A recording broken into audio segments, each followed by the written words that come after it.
Bonjour, monsieur Dame. C'est avec un grand plaisir que le Parti travailliste français et moi-même nous présentons nos meilleures félicitations, nos très grandes félicitations. Je crois que la fête n'a pas été très. Le tempo n'a pas été très bien donné ici avec notre gouvernement français. Ça, je suppose qu'il a ses raisons, mais nous félicitons le général Poutine d'avoir donné, s'est donné la victoire justement du peuple russe dans sa grande démocratie, dans sa grande lucidité, de pouvoir témoigner au général Poutine sa grande confiance, sa nouvelle confiance, et à son équipe justement qui gagne parce qu'ils ont fait euh, de leur économie après la dégringolade de, de Eltsine et le Gorbatchev, celui qui a pris le prix Nobel de la vente de grand empire russe. Euh, mais bon, moi je suis pour l'autorité, je suis pour la discipline, je suis pour que le peuple soit derrière un seul homme pour qu'il puisse les guider vers le bon, le droit chemin et le juste chemin, et ne pas se laisser accaparer par des, euh, par des, des intérêts autres que l'intérêt de la nation et de la grandeur de son pays. Dans tous les cas, il me donne un excellent exemple et je lui suis un fan, un grand fan de Poutine. J'aime beaucoup Poutine, je trouve qu'il est très sérieux dans son travail et j'aime son savoir-faire. Euh, j'ai du respect pour sa discipline. Bon, il donne une bonne image, ainsi de suite. Bon, le peuple, de temps en temps, il est manipulé, comme ça se passe un petit peu en Syrie. Ils sont manipulés en leur vendant des armes à l'opposition pour qu'ils puissent canarder leurs frères et créer la zizanie. Ça, c'est facile. Donc, ici, actuellement, on les a pas ratés pour autant. La Russie aussi, on essaie un petit peu de créer la zizanie.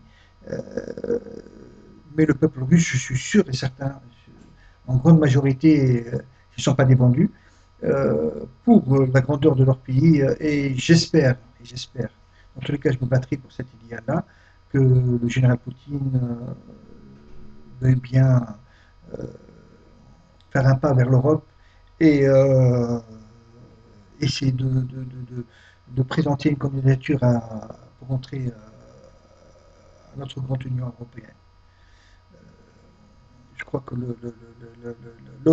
la France et les pays européens ils s'enrichissent beaucoup plus de la rentrée de la Russie et de la Turquie que de les laisser soi-disant en marche parce que l'un c'est musulman et l'autre parce que les gens sont trop puissants, donc ils n'arrivent plus à être les leaders sur place. Non, non. Il faut voir en grand, il faut voir le pays en est grand et une personne ne vous enlève votre spécificité et votre grandeur, à vous de la préserver et vous pouvez toujours être toujours les meilleurs et le meilleur exemple pour chacun.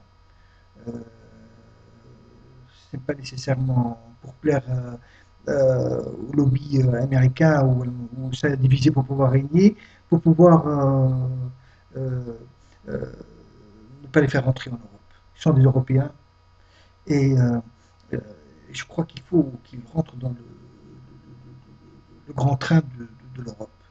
Ils ne peuvent que nous enrichir par leur savoir-faire et par leur discipline et par leur histoire et par leur connaissance, euh, comme le pays turc, comme la Turquie et comme justement la Russie. Voilà. Moi, je ne suis pas là pour faire abstraction de ces deux grands peuples. Euh, la France n'empêche. Euh, elle a toujours montré qu'elle est très grande, elle continuera à être ainsi de suite. Il faut simplement faire une bonne politique africaine de partage, c'est pas simplement d'accaparer les richesses, et surtout tuer le peuple. Au contraire, si vous vous libérez ce peuple-là, vous le réussissez à, à, à grandir. Euh, L'Afrique, vous essayez de la grandir et de la construire. Vous avez tout intérêt parce qu'ils seront des grands consommateurs de notre pays. Regardez, depuis qu'on a fermé les frontières à, à nos amis africains ou du tiers-monde pour rentrer dans d'autres pays pour pouvoir acheter nos produits et les utiliser chez eux, en fin de compte, chaque fois on refuse l'autre, on s'enferme beaucoup plus sur soi-même. Et en fin de compte, on les revend plus tellement. Regardez, en Afrique du Nord, ils ne viennent plus acheter ici parce qu'ils ne trouvent plus leur intérêt à acheter. Pourquoi voulez-vous qu'ils viennent acheter en France si la France, déjà, avant de leur donner le visa, elle va les faire payer en quatre. Prenez les assurances nécessaires pour pouvoir, ou les garanties nécessaires, mais faites l'ouverture du pays pour qu'elles puissent, pour que les personnes viennent nous visiter et viennent consommer français et vivre à l'amitié et à la joie de vivre française, ou se soigner français, pourquoi pas. Et il ne faut pas bloquer les choses comme ça. C'est pas la bonne solution. Euh, on a besoin de l'Afrique. On ne va pas simplement leur prendre leur richesse, leur l'uranium et on leur donne les déchets. Non, non, il faut leur donner la seconde chose, c'est qu'à un certain moment, les personnes qui avaient de l'argent, ils avaient les moyens, ils étaient riches. Regardez les enfants des anciens dictateurs ou de nouveaux dictateurs africains. Ils viennent investir en France, acheter des appartements, les meubler avec des choses de luxe, ainsi de suite. Ils mènent la vie comme des princes. Et maintenant, on commence un petit peu à s'attaquer à leur prendre leur richesse. Regardez les Ben Ali. Les Ben Ali vous avez pris déjà leur richesse et vous ne les rendez pas au pays de la Tunisie. Les richesses des anciens, des Gaddafistes, vous les gardez, vous ne les donnez pas à nouveau gouvernement de Gaddafi. C'est quoi on va travailler quoi? C'est-à-dire, on va essayer de leur demander d'abord de venir chez nous, de nous installer et de acheter chez nous. Puis après, on leur donne plus le droit d'avoir accès à leurs biens. Non, monsieur. Le bien, c'est un droit acquis et en aucun moment vous n'avez le droit de le prendre. Moi, je ne suis pas d'accord. Il ne faut pas se donner une mauvaise publicité de notre pays. Nous sommes un pays où le droit, il l'a acheté ça, il ne l'a pas volé, et bien c'est son droit. Je ne suis pas là pour le juger, moi. Pourquoi voulez-vous le juger? Pour montrer que vous êtes plus propre que lui? Allez, allez, on ne va pas étaler tout ça sur la table. Donc, ne vous prenez pas simplement à ceux qui sont pas la force de se défendre de nos jours pour pouvoir en faire, soi-disant, la richesse de quelques-uns. Parce que ça va encore passer entre huissiers et bazar et amis et copains, et ça ne profite pas à l'État, ça va en profiter à vous-même. Non, ne salissez pas l'image du pays. C'est un pays hôte, on a le droit d'acheter, on a le droit de profiter de la richesse de ce pays. Et justement, l'État, elle est garante de préserver chacun dans ses acquis. Jamais, jamais, jamais s'en prendre à leurs biens au nom du soi-disant mal acquis, produit, acheter mal acquis. Ben, le mal acquis dans le monde, vous n'allez pas en faire une nouvelle virginité. Hein. Vous l'avez bien installé partout. Donc, il faut respecter ces gens-là. Il ne faut pas se donner une image de notre pays. Il ne faut plus l'investir là-dedans. Il faut acheter et prendre des richesses et mettre leurs richesses ici dans le pays. Nous avons tout intérêt de les avoir dans le pays.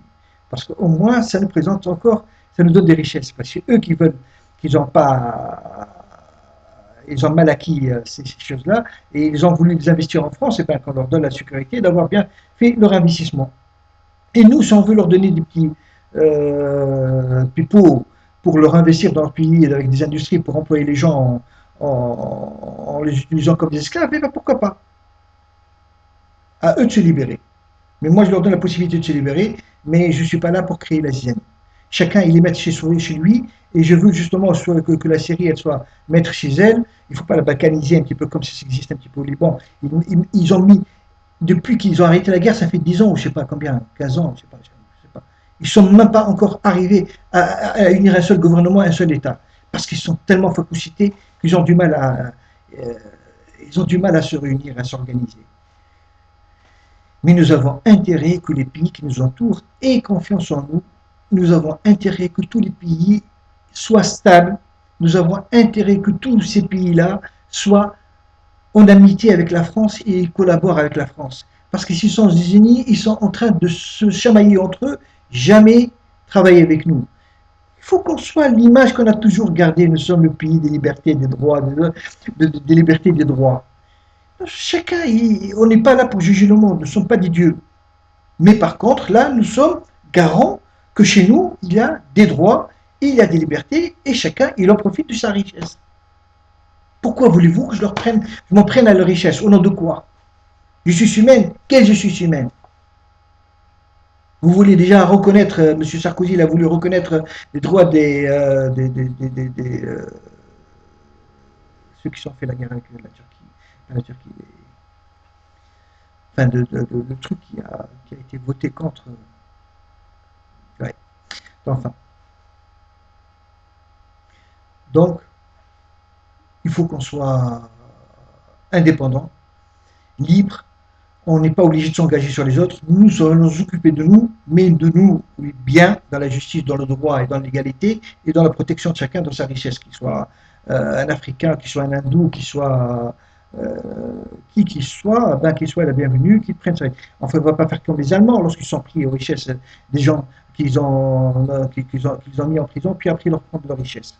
Non, non.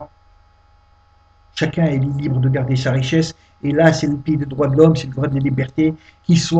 Quoi qu'il soit, eh ben, qu'il soit, s'il est rentré en France, qu'il n'a pas de problème avec en France, et là, il sera libre et indépendant. C'est tout. Je ne veux pas faire un petit peu l'état d'âme du monde, moi. Chacun son pays. Et chez nous, c'est le droit qui sera appliqué et la protection des richesses qui sera protégée, à mon avis. Cependant, je vous salue et je vous souhaite les meilleurs vœux pour que la France soit bien guidée pour l'avenir, pour son destin présidentiel. Et vive la France, vive la République.